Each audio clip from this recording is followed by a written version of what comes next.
Louis Vuitton adalah perusahaan barang mewah dan rumah mode paling klasik di dunia dan telah menjadi idola selebriti selama lebih dari 1 abad dengan pelanggan mulai dari Audrey Hepburn hingga permaisuri Prancis. Perusahaan ini didirikan oleh Louis Vuitton sendiri pada tahun 1854 dan telah menjadi salah satu brand terbesar di muka bumi. Perusahaan ini beroperasi di 50 negara dengan lebih dari 460 toko di seluruh dunia. Namun di balik ketenaran dan keglamorannya, ada cerita yang jarang diketahui banyak orang. Kali ini kita bahas satu persatu 10 hal tentang Louis Vuitton yang mungkin belum kalian ketahui. Pendiri label merek ini dibuat oleh Louis Vuitton sendiri pada tahun 1854 di Paris, Prancis. Awalnya Louis Vuitton punya gagasan menyatukan tumpukan koper dalam satu tempat. Pada tahun 1858, Vuitton memperkenalkan koper pertamanya yang terbuat dari kanvas abu-abu yang lebih ringan, lebih tahan lama dan lebih tahan air dan bau. Namun nilai jual utama adalah bahwa tidak seperti semua bagasi sebelumnya yang berbentuk kubah. Koper Vuitton berbentuk persegi panjang, membuatnya dapat ditumpuk dan jauh lebih nyaman untuk pengiriman. Kebanyakan komentator menganggap bagasi Vuitton sebagai kelahiran bagasi modern. Secara bersamaan, banyak pembuat koper lainnya meniru gaya Louis Vuitton. Kita semua tahu bahwa Louis Vuitton adalah merek mewah. Tas mereka selalu dijual seharga ratusan juta rupiah per buah.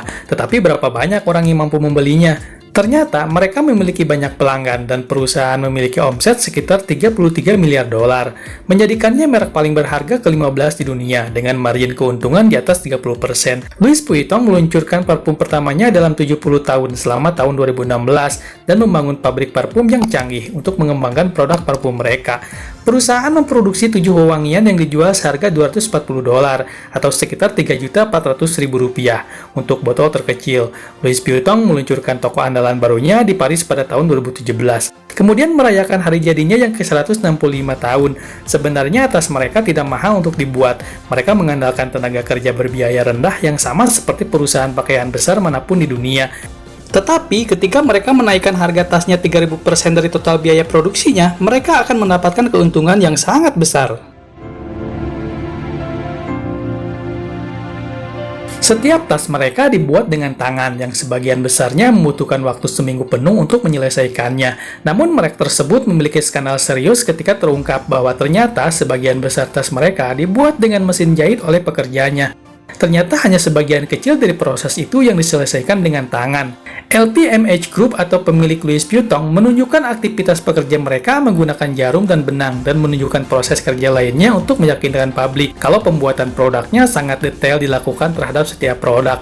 Tapi ini menjadi bumerang ketika Watchdog Business mengungkapkan bukti bahwa produk mereka hampir identik dengan semua merek lain. Perusahaan merespon tetapi menolak untuk memberikan rincian lengkap teknik produksinya.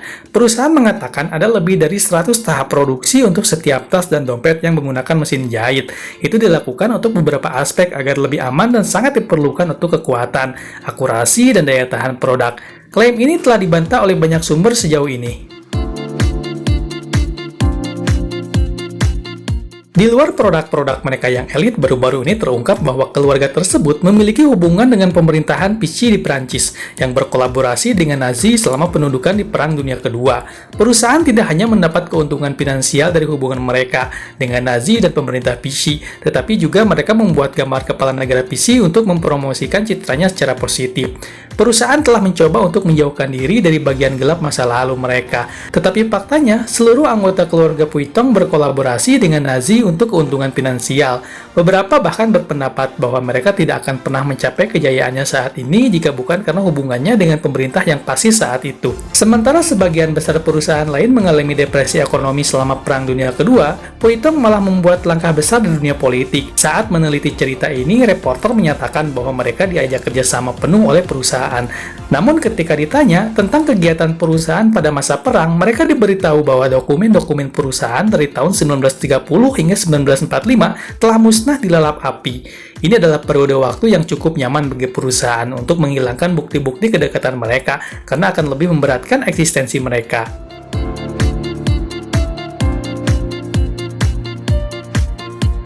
Louis Vuitton bekerja tanpa lelah untuk membuat produk-produk mereka sangat eksklusif.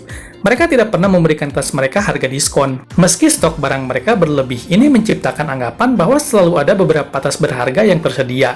Teknik ini telah ditiru oleh merek mewah lainnya, seperti Gucci dan Lululemon, yang secara sadar menjaga produknya agar tidak didiskon. Louis Vuitton mengumpulkan produknya yang tidak laku, mengembalikannya ke Prancis dan membakarnya. Namun benda yang tidak bisa dibakar seperti jam tangan dihancurkan dan dibuang ke tempat sampah. Tetapi Louis Vuitton bertekad untuk membuat produk mereka tampak langka dan eksklusif, terlepas dari konsekuensi yang mereka ambil dengan menghancurkan produk yang tidak laku atau tidak digunakan. Mereka mendapatkan keuntungan dari kerugian mereka melalui pengembalian biaya pajak tertentu dengan mengembalikan dan memusnahkan barang-barang mereka. Sebenarnya mereka menerima pengembalian pajak dari negara-negara seperti Amerika Serikat dan Italia. Monogram populer Louis Vuitton dipopulerkan oleh anak Louis Vuitton yang bernama George Vuitton pada tahun 1896. Hal ini dilakukan untuk memberikan hak paten juga memberikan identitas dari bisnis tas mewah tersebut. Dalam 120 tahun sampai sekarang, menjadi salah satu logo yang paling dikenal di dunia. Penambahan logo ini dilakukan setelah pendirinya meninggal dunia. Tahun 1997, Marc Jacob masuk sebagai direktur kreatif Louis Vuitton. Saat itu, monogram mengalami pembaruan yang tak terhitung jumlahnya. Pembaruan pertamanya datang dalam bentuk monogram vernis, mengkilap dan dalam satu tone warna saja.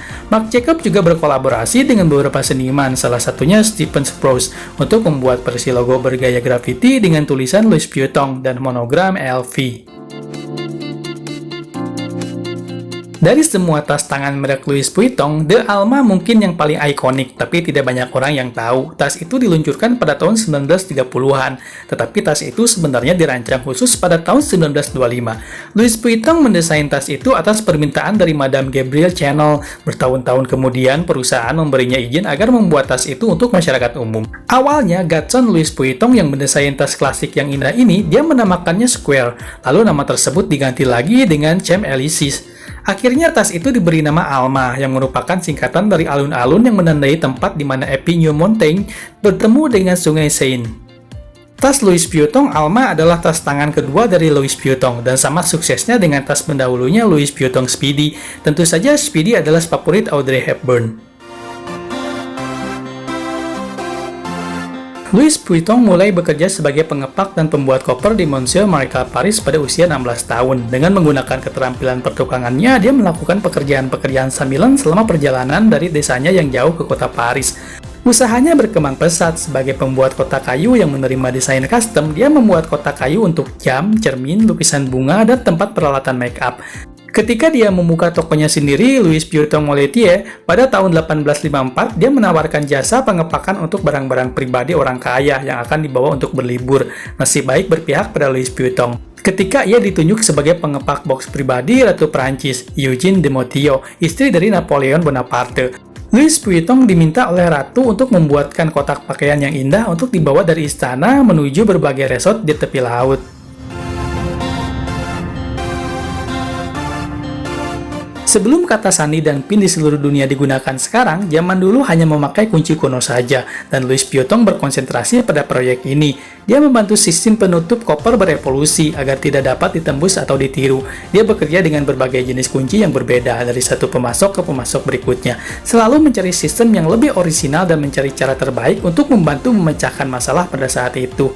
Pada tahun 1896, setelah bertahun-tahun melakukan penelitian, Louis tiba pada sebuah terobosan besar di masa di mana para pelancong mengangkut sebagian besar barang-barang pribadi mereka di lemari dan koper yang sayangnya mengundang para pencuri untuk mengambilnya. Louis Vuitton memiliki keberanian untuk membuat satu-satunya kunci yang tidak dapat dicopot.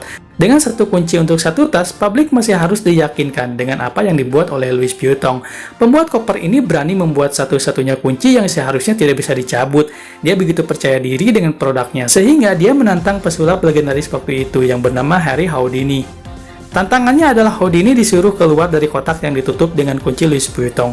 Dengan disaksikan banyak orang pada saat itu, Houdini tidak dapat melarikan diri waktu itu, dan efisiensi kuncinya ternyata terbukti. Beberapa orang berspekulasi bahwa Houdini diberi kompensasi untuk aksi publisitas itu. Dunia mungkin tidak pernah tahu akan kebenarannya waktu itu. Faktanya tetap saja bahwa kunci adalah elemen yang tidak bisa diremehkan pada semua produk Louis Vuitton hingga hari ini. Tidak banyak yang diketahui tentang kehidupan pribadi Louis Vuitton, sampai ketika Gaston Louis Vuitton meninggal, isi kopernya dikemas, disimpan, dan akhirnya dilupakan. Namun di awal tahun 2017, keluarga Vuitton membuka kopernya untuk melihat apa saja yang ada di dalamnya. Ternyata terdapat permainan ular tangga versi Prancis. Lalu ada tas karpet abad ke-19 dan lebih dari 800 subas, yaitu pelindung pedang Jepang yang terdiri dari potongan logam berornamen yang menggambarkan ujung pedang dan pegangannya. Sebagai pewaris laki-laki pertama dari generasi ketiga keluarga Louis Vuitton, dia ditakdirkan untuk bekerja di perusahaan itu. Tetapi ia mengembangkan berbagai hobi seperti merancang sketsa furniture, landscape, dan fotografi. Juga mengoleksi karya seni mulai dari topeng Afrika hingga art deco kristal. Dan dia adalah seorang pembaca yang produktif dan pengagum penulis fiksi seperti J.K. Heisman. Ditemukan juga pernak-pernik kayu, boneka patung, dan model mobil. Tampaknya, Vuitton memiliki jiwa seni yang cukup eksentrik.